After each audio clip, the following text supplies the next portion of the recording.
In a world economy where information is filtered by global media corporations, keenly attuned to their powerful advertisers, who will defend the public's right to know?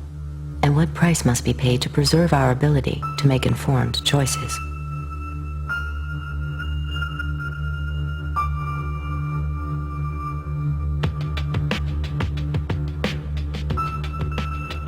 What Fox Television told us was that we were just the people to be the investigators. Do any stories you want, ask tough questions, and get answers. So we thought, this is great, this is a dream job, fantastic. The very first thing they had us do was not to research stories, but to shoot this promo, which was The Investigators. Uncovering the truth, getting results, protecting you. And they had a film crew and a smoke machine, and we were silhouetted. Investigative reporter Steve. One of the first stories that Jane came up with was the revelation that most of the milk in the state of Florida and throughout much of the country was adulterated with the effects of bovine growth hormone, the artificial hormone that farmers were injecting into their cows so that they would produce more milk. With Monsanto, I didn't realize how effectively a corporation could work to get something on the marketplace. The levels of coordination they had to have. They had to get university professors into the fold. They had to get experts into the fold. They had to get reporters into the fold. They had to get the public into the fold. And of course the FDA, let's not leave them out. They had to get the federal regulators convinced that this was a fine and safe product to get it onto the marketplace. And they did that. They did that very, very well. It's a great time to be a high-producing cow. POSILAC One Step, Bovine somatotropin by Monsanto. The federal government basically rubber-stamped it before they put it on the marketplace. The longest test they did for human toxicity was 90 days on 30 rats. POSILAC is the single most tested new product in history and is now available to you specifically so you can increase your profit potential. And then either Monsanto misreported the results to the FDA, or the FDA didn't bother to look in depth at Monsanto's own studies. The scientists within Health Canada looked very carefully at bovine growth hormone and came to very different conclusions than the Food and Drug Administration in the U.S. did. Monsanto's engineered growth hormone did not comply with safety requirements. It could be absorbed by the body and therefore did have implications for human health.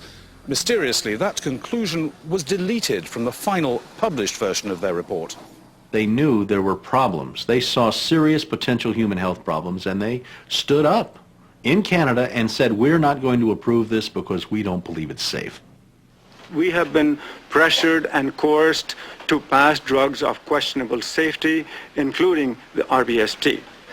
I personally was very concerned that there's a very serious problem of secrecy, conspiracy, and things of that nature, and something needs to be done. The FDA was then on the hot seat. They had to come up with an answer. They didn't come up with a good one. And they never took the opportunity then. I mean, what would they do? Pull it off the market and say, we need to now do the job that we didn't do the first time? They didn't do that. We wrote the story. We had it ready a week beforehand. They'd bought ads. Farmers in the milk industry say it's safe, but studies suggest a link to cancer. Don't miss this special report from the investigators. That Friday night before the Monday this series was to begin, the fax machine spit out a letter from this very high-priced lawyer in New York that Monsanto had hired. It contained a lot of things that were just off-the-wall false, just demonstrably false. But if you didn't know the story and you didn't know how he had gone about producing it, would have scared you as a broadcaster, as a manager. And they decided that they would pull the story and they would just check it one more time. But the bottom line was that there was no factual errors in that story. Both sides had been heard from. Both sides had had an opportunity to speak. 1 week later, Monsanto sent the second letter. And this was even more strongly worded. And it said there will be dire consequences for Fox News if the story airs in Florida. And this time they freaked. They were afraid of being sued, and they were also afraid of losing advertising dollars at all of the stations owned by Rupert Murdoch. And he owned more television stations than any other group in America. I mean, that's 22 television stations. That's a lot of advertising dollars for Roundup, aspartame, NutraSweet, and other products. So we got into a battle. And the first deal was the new general manager. And his name's Dave. And Dave is a salesman, and, you know, he'd pump your hand. How you doing? How you doing? Called us upstairs to his office, and he said, what would you say if I killed this piece? What if it never ran? And we said, well, we wouldn't be very happy about that. And he said, well, I could kill it, And we said, yes, of course, you're the manager. You could kill it. It would never air.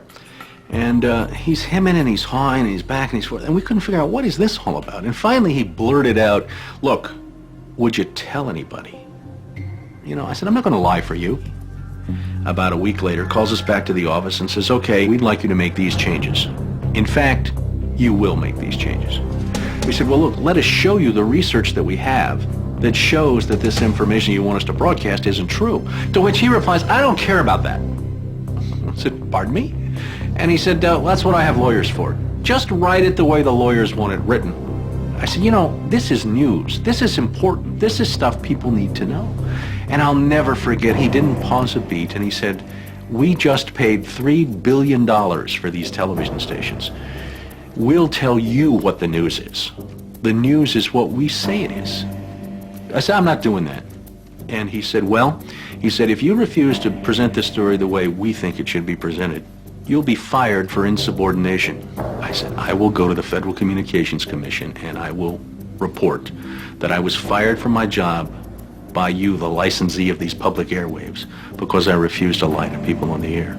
And it's thank you very much. You'll hear from us right away. Well, 24 hours came and went and we didn't hear a thing. And about a week later he calls us back, and now we've changed strategies. How about if we pay you some money and you just go away? And I said, how much money? Because, when somebody offers to bribe you like that, I always want to know if it might be worth it. He was going to offer us the rest of our year's salary if we agreed not to talk about what Monsanto had done, to not talk about the Fox corporate response in suppressing the story, and to not talk about the story. Not talk about BGH, again, anywhere. Not take the story to... And he said, are you going to sign? And we said, nah, Dave, we're not going to sign that. And he said, well, send it back, okay? I said, no, Dave, we're not going to send that back. It was, okay, we can't buy you out. We can't shut you up. Let's get the story on the air in a way that we can all agree it will go on the air. And we started rewriting and editing with their lawyers. Well, during this 8-month re-review process, I say, jokingly, they did things like, for example, they wanted to take out the word cancer. You don't have to identify what the potential problem is. Just say human health implications. Any criticism of Monsanto or its product, they either removed it or minimized it. And it was very, very clear, I would say, almost every edit they made to the piece, that was the aim. And we changed this and this and this, and then that wasn't good enough. Okay, now change this and this and this. Now change this and this. Version after version after version, 83 times. 83 times is unheard of. It doesn't happen. You shouldn't have to rewrite something 83 times. Obviously, they didn't want to put the thing on the air, and they were trying to drive us crazy and get us to quit or wait until the first window in our contract so that they could fire us. They, in effect, announced that they were going to fire us for no cause. Well, this was a little much. And Steve wrote a letter to the lawyer in Atlanta, whose name is Carolyn Forrest, the Fox corporate lawyer. And I said, this isn't about being fired for no cause. You're firing us because we refused to put on the air something that we knew and demonstrated to be false and misleading. That's what this is about. And because we put up a fight, because we stood up to this big corporation, and we stood up to your editors, and we stood up to your lawyers, and we said to you, look, there ought to be a principle higher than just making money. And she wrote a letter back and said, you're right, that's exactly what it was. You stood up to us on this story, and that's why we're letting you go. Big mistake.